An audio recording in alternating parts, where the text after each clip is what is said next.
इन दिनों में स्वयं प्रधानमंत्री जी 64 टाइम नॉर्थ ईस्ट का दौरा किया। 64 टाइम। किसी प्रधानमंत्री ने इतनी बार नॉर्थ ईस्ट दौरा नहीं किया। और आपको एक आंकड़ा दूं, सारे कार्यक्रम में, सारे इनिशिएटिव में कितनी निष्ठा और भक्ति शामिल रहे। 2 साल के अंदर अगर आप आंकड़ा देखें, हमारे केंद्रीय मंत्री का नॉर्थ ईस्ट 362 टाइम्स विजिट किया। इससे साफ जाहिर है कि 9 साल के अंदर 800 से अधिक बार केंद्रीय मंत्री का नॉर्थ ईस्ट दौरा हुआ। कदम के वजह से आज नॉर्थ ईस्ट में एक शांति का वातावरण सृष्टि हुई है और इस शांति के वातावरण में लोगों ने अपने विकास की सिलसिले में अपने आप को जोड़ने के लिए उनको एक सुनहरा मौका मिला है।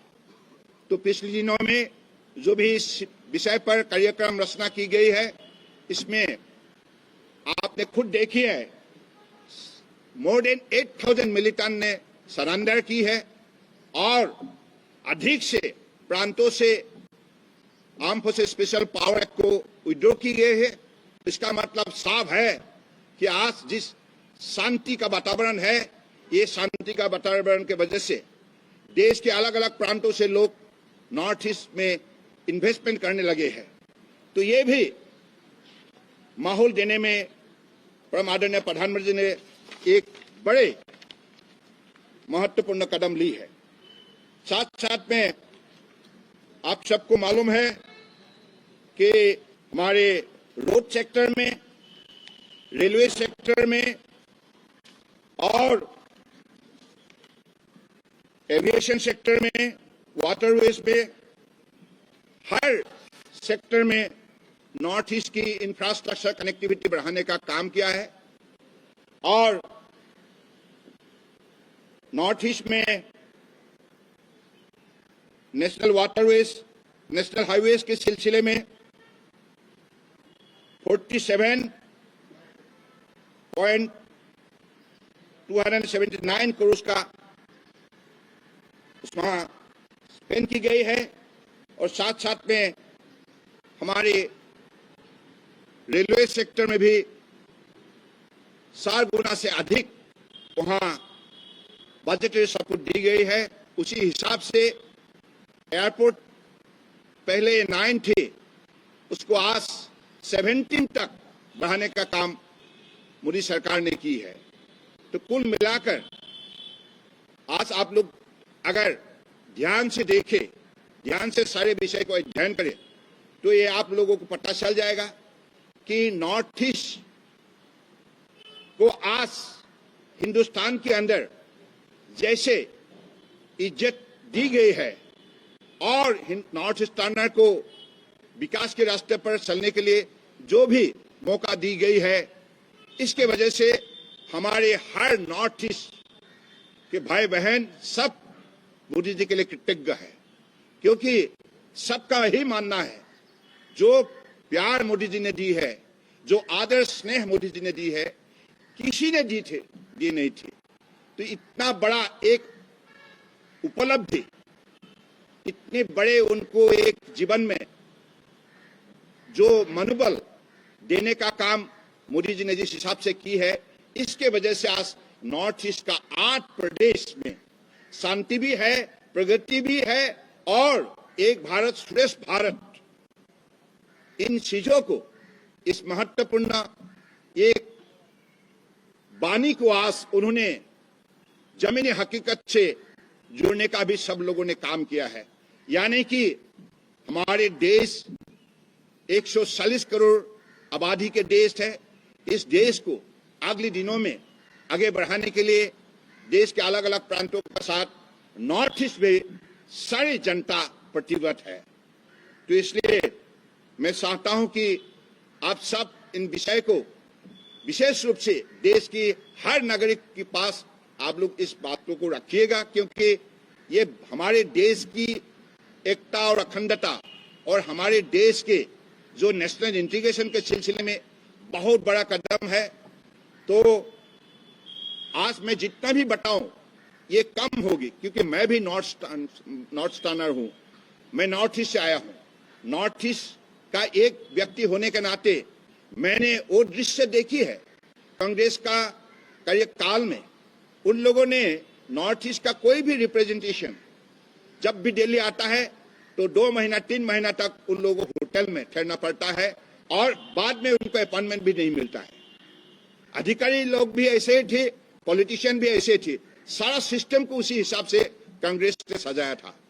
कांग्रेस ने नॉर्थ ईस्ट के खिलाफ जो अन्याय किया, इसलिए वो उसको कभी नॉर्थ ईस्टर्नर माफ नहीं करेगा।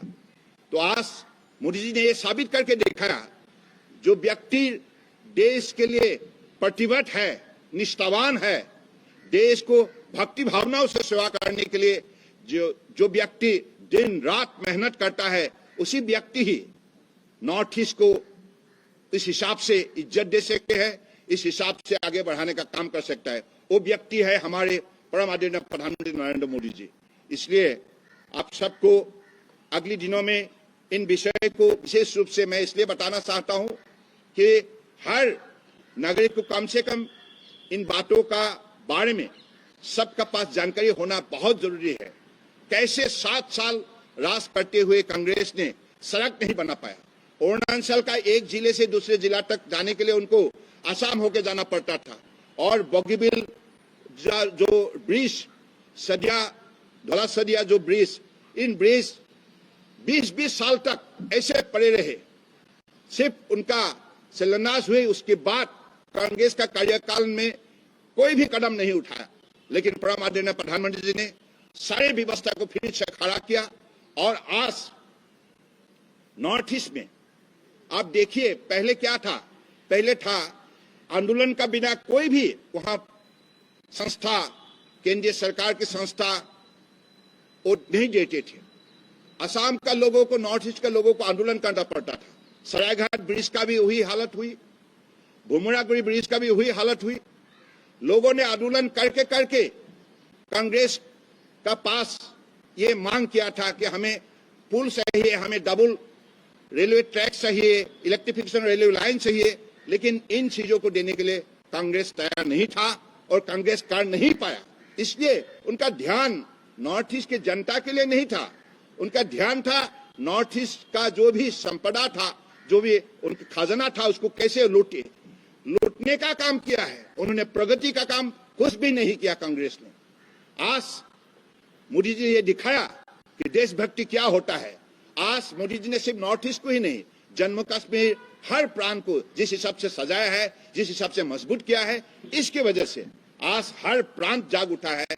मैं तो मानता हूं ये देश निश्चित रूप से बाय 2047 एक आत्मनिर्भर भारत बनेगा, और आत्मनिर्भर भारत बनने के सिलसिले में नॉर्थ ईस्ट का एक बहुत बड़ा महत्वपूर्ण भूमिका होगा। आप नॉर्थ ईस्ट का आप हर प्रदेश देखिए, हर प्रदेश को जिस हिसाब से इंटीग्रेट की गए है through Airways, roadways, railways, information highways, internet connectivities and waterways, सारे कनेक्टिविटी और कम्युनिकेशन, इस वजह से आज नॉर्थ ईस्ट का शक्ति बढ़ चुका है। और नॉर्थ ईस्ट अब सिर्फ देश का ही नहीं, साउथ ईस्ट एशिया का एक प्रमुख बिंदु बन चुका है।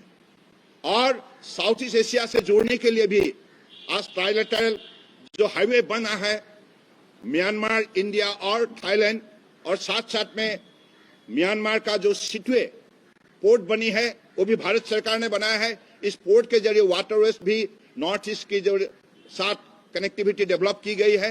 कुल मिला के नॉर्थ ईस्ट को पिछले 9 साल में इस हिसाब से सजाया। आज नॉर्थ ईस्ट पड़ोसी देश बांग्लादेश, भूटान, नेपाल, म्यांमार, थाईलैंड, सारे पड़ोसी देश का साथ व्यापार कर सकता है।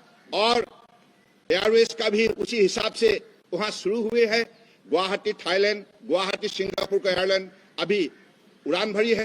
तो सारी जो इकोसिस्टम परम आदरणीय प्रधानमंत्री ने, चाहे हेल्थ सेक्टर में हो, चाहे एजुकेशन में, चाहे एग्रीकल्चर में, चाहे टेक्नोलॉजी में हो, हर सेक्टर में आज जिस हिसाब से विशेष रूप से ध्यान दी है, विशेष रूप से इस पे कदम उठाए हैं, इसकी वजह से आज नॉर्थ ईस्ट देश में एक प्रमुख केंद्र बिंदु बन चुका है।